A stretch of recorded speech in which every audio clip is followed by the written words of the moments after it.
Trump ने भी ये कहा कि 2-3 हफ्ते और ऑपरेशन चलेंगे, तो सर उसका क्योंकि इम्पैक्ट जो है इंडिया पे भी आएगा, जम्मू कश्मीर पे भी आएगा, तो उसको टैकल करने के लिए किस तरह से काम करें?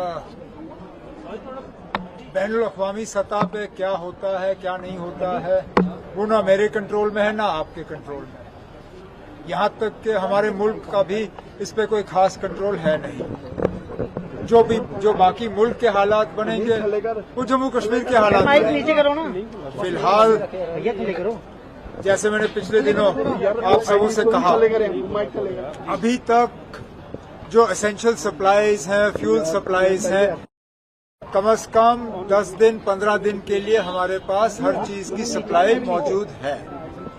अब अगर ये जंग ज्यादा देर चली और मुल्क में इन चीजों की कमी शुरू हुई तो जाहिर सी बात है उसका असर हम पे भी पड़ेगा।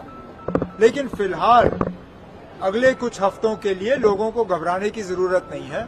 और जैसे मैंने पिछले दिनों आप सबों से कहा, प्राइम मिनिस्टर साहब ने जो मीटिंग बुलाई थी उसमें उन्होंने हमें यकीन दिलाया कि मुख्तलिफ जरियों से सप्लाई जो है वो अश्योर किया जा रहा है। और अगर हालात में कोई बदलाव आया तो मैं उसके बारे में आप सबको बता दूंगा। बैनुल अक़वामी सतह पे क्या होता है क्या नहीं होता है वो ना मेरे कंट्रोल में है ना आपके कंट्रोल में है।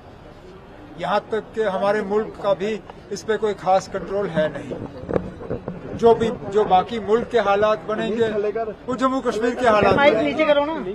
फिलहाल जैसे मैंने पिछले दिनों आप सबों से कहा, अभी तक जो एसेंशियल सप्लाईज हैं, फ्यूल सप्लाईज हैं, कम से कम 10 दिन 15 दिन के लिए हमारे पास हर चीज की सप्लाई मौजूद है। अब अगर ये जंग ज्यादा देर चली और मुल्क में इन चीजों की कमी शुरू हुई तो जाहिर सी बात है उसका असर हम पे भी पड़ेगा। लेकिन फिलहाल अगले कुछ हफ्तों के लिए लोगों को घबराने की जरूरत नहीं है।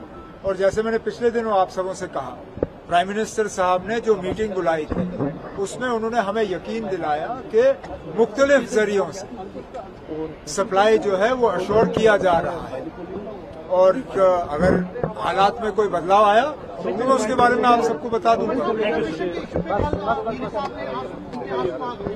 और कुछ थैंक यू चलिए, थैंक यू। बहुत अच्छा। नहीं बोलना है, नहीं बोलना, ठीक है, thank you sir, thank you.